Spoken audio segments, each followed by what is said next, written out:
We're showing how to detect large gear teeth with a new ultra-sensitive TMR analog sensor.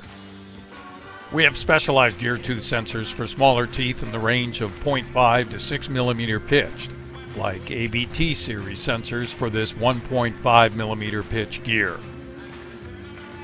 For larger gears, we can use a back-biased analog sensor as a proximity sensor.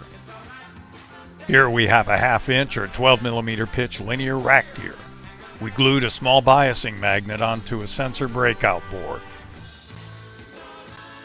The sensor's output is shown in the inset via an Arduino.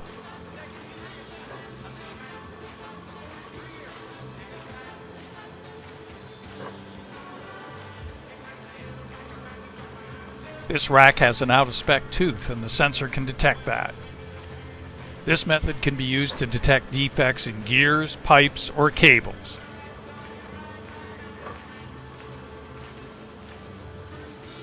The sensor can be connected directly to an Arduino or other microcontroller.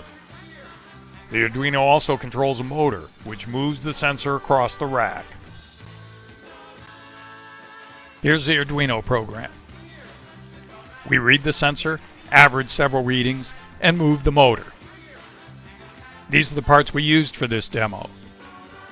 The sensor has best-in-class sensitivity and large output signals. It's available in either the 1.1 millimeter DFN we used in this demo, a 2.5 millimeter DFN, or coming soon, a 0.5 millimeter wafer-level chip scale part. Contact NVE or visit NVE.com to buy sensors or breakout boards. Like and subscribe for more demonstration.